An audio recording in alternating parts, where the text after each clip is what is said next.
Good morning.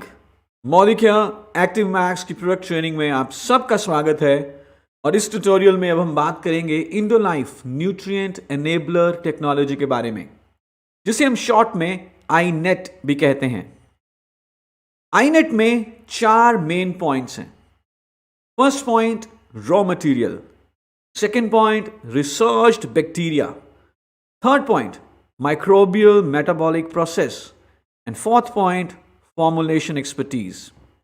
ये चारों points क्या हैं जो इंडोलाइफ न्यूट्रिएंट एनेबलर टेक्नोलॉजी का हिस्सा हैं? आइए इनके बारे में विस्तार से बात करते हैं। सबसे पहले रॉ मटेरियल, जो कि है ओशनिक प्लांट्स फ्रॉम आयरलैंड। खास किस्म की ऐसी समुद्री घास जो आयरलैंड के पश्चिमी तटीय इलाकों के समुद्रों में पाई जाती है। ये ऐसी समुद्री घास है जिसमें कई तरह के पौष्टिक तत्व पाए जाते हैं जो कि पौधों के विकास के लिए, उनकी गुणवत्ता को बढ़ाने के लिए और उनकी पैदावार को बढ़ाने के लिए बहुत अच्छे माने गए हैं। एक स्पेशल स्प्रे ड्राइंग टेक्नोलॉजी से इस घास से एक्सट्रैक्ट्स निकाले जाते हैं। और मैं आपको ये बता दूं, जो पश्चिमी तटीय क्षेत्र है आयरलैंड का, ये एकदम अनपॉल्यूटेड है। यहां पे कुछ भी पॉल्यूशन नहीं पाया जाता। सो मच सो कि 2 इंस्टीट्यूट्स के द्वारा, ऑर्गेनिक ट्रस्ट एंड OMRI, इनके द्वारा इस सीवीड को, जो एक स्पेशल सीवीड है जो कि वेस्ट कोस्ट ऑफ आयरलैंड में पाई जाती है, इसको ऑर्गेनिक सर्टिफिकेशन भी मिली है। दूसरा पॉइंट है माइक्रोबियल स्ट्रेन्स, जिनको बहुत ही एक्सटेंसिव गहन रिसर्च के बाद आइडेंटिफाई किया जाता है। आईनेट में कुछ ऐसे खास किस्म के बैक्टीरिया या माइक्रो ऑर्गेनिज्म, या जिसे हम कहें सूक्ष्म जीवों के कंपाउंड्स हैं, जिन्हें बहुत ही गहन रिसर्च के बाद आइडेंटिफाई किया गया है। ये कंपाउंड्स पौधे के विकास के लिए बहुत अच्छे माने गए हैं। लेकिन कौन से बैक्टीरिया ऐसे होंगे जो वो खास किस्म के मेटाबोलाइट्स या कंपाउंड्स प्रोड्यूस करते हैं, उनको रिसर्च के बाद पहचाना गया है। जैसे कि हम जानते हैं, एक्टिव मैक्स एक माइक्रोबायोलॉजी रिसर्च प्रोडक्ट है जिसमें आईनेट यूज किया गया है, और आईनेट में एक पॉइंट यही माइक्रोबायोलॉजी रिसर्च का भी है। तो this is a very very high and research. Third point microbial metabolites, यानी कि बैक्टीरिया या माइक्रो ऑर्गेनिज्म या सूक्ष्म जीवों के ऐसे कंपाउंड्स जो कि ओवरऑल पौधे के विकास के लिए बहुत अच्छे हैं। ये कंपाउंड्स एक खास किस्म की कंडीशन के ऊपर ही बैक्टीरिया प्रोड्यूस करता है या रिलीज करता है। तो इन कंपाउंड्स को पहचानना और इस्तेमाल करना आईनेट में अगेन एक बहुत बड़ी रिसर्च और साइंस के कारण ही हो सकता है। कौन कौन से माइक्रोबियल मेटाबोलाइट्स हैं? सबसे पहले है इसमें बायोएक्टिव कंपाउंड्स। ये ऐसे कंपाउंड्स हैं जो कि सेल मल्टीप्लिकेशन और सेल एलोंगेशन, सरल शब्दों में अगर कहें तो पौधे के विकास में मदद करते हैं। बायोसर्फेक्टेंट्स पौधे की रोगों से लड़ने की शक्ति को बढ़ाएंगे। बायो अवेलेबल न्यूट्रिएंट्स, ऐसे पौष्टिक तत्व जिनको पौधा आसानी से एब्जॉर्ब या सोख सकता है।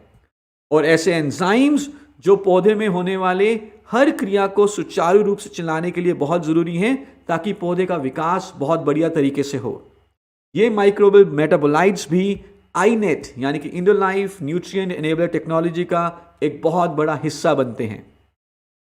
और चौथा पॉइंट है बेस्ट ऑफ फॉर्मुलेशन।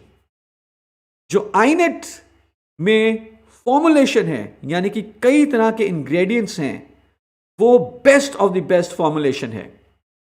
इनकी शेल्फ लाइफ बहुत लंबी है, स्टेबल कंपाउंड्स हैं, इनको तैयार किया गया है प्लांट न्यूट्रिएंट एक्सपर्ट्स के द्वारा, और ये ऐसे न्यूट्रिएंट्स या पौष्टिक तत्व हैं जिनको पौधा आसानी से सोख सकता है, जो पौधे के एब्जॉर्प्शन के लिए अवेलेबल हैं। कहा जाता है कि फॉर्मुलेशन सिर्फ एक साइंस नहीं, ये एक कला भी है। तो यहां पे विज्ञान और कला का एक बहुत बढ़िया मिश्रण है। आईनेट का फायदा क्या होगा? क्या फायदे मिलेंगे पौधे को? माइक्रोबियल मेटाबोलाइट्स पौधे की विकास को स्टिमुलेट करेंगे। ग्रोथ अच्छी होगी, पैदावार अच्छी होगी। आईनेट में पाए जाने वाले बायो अवेलेबल न्यूट्रिएंट्स जैसे कि शुगर्स, अमाइनो एसिड्स, ये मिट्टी में पाए जाने वाले सूक्ष्म जीवी जो फायदेमंद सूक्ष्म जीव हैं उनको नॉरिश करते हैं, उनका नंबर बढ़ता है, जिससे कि अगेन पौधे का विकास अच्छे तरीके से होगा। माइक्रोफ्लोरा यानी कि अगेन मिट्टी में पाए जाने वाले जो सूक्ष्म जीव हैं, ये पौधे की वाइट रूट्स, सफेद जड़ों की ग्रोथ को बढ़ाते हैं और सफेद जड़ें ही मिट्टी से फिर पोषण को एब्जॉर्ब करती हैं। ऐसा होने से अगेन पौधे का विकास और पैदावार बहुत अच्छी होती है। जितनी सफेद जड़ी होंगी उतने बढ़िया तरीके से पौधा जो है मिट्टी से पोषण को सोखेगा और पौधे का विकास अच्छा होगा। जितना अच्छे तरीके से पौधे को न्यूट्रिशन मिलेगा, पौष्टिक तत्व मिलेंगे, उतने अच्छे तरीके से पौधे में फोटोसिंथेटिक एक्टिविटी यानी कि पानी, ऑक्सीजन और रोशनी को यूज करके जो पौधे की खुद के लिए खाना बनाने की प्रक्रिया है, फोटोसिंथेटिक एक्टिविटी, वो अच्छी होगी और इससे पौधे का विकास अच्छा होगा। तो ये सारे टेक्नोलॉजी मिलके, इंडोलाइफ न्यूट्रिएंट एनेबलर टेक्नोलॉजी मिलके अल्टीमेटली पौधे के विकास के लिए, रोगों से लड़ने की शक्ति के लिए और पौधे की पैदावार में मदद पहुंचाते हैं, जिसका किसान को फायदा होगा कि उसका जीवन और ज्यादा खुशहाल होगा। अगले ट्यूटोरियल में जाने से पहले मैं चाहूंगा कि आप कुछ क्वेश्चंस को आंसर करें, जिससे कि आपकी अंडरस्टैंडिंग इंडोलाइफ न्यूट्रिएंट एनेबलर टेक्नोलॉजी के बारे में और भी अच्छी बढ़ेगी। और उसके बाद अगले ट्यूटोरियल में हम बात करेंगे एक्टिव मैक्स प्रोडक्ट के बारे में। क्या क्या चीजें डाली गई हैं एक्टिव मैक्स में, कैसे एक्टिव मैक्स को यूज करना है, और वो सारी स्टडीज जो किसानों ने एक्टिव मैक्स को खुद अपने खेतों में यूज किया और फायदे देखे। Till then, thank you so much.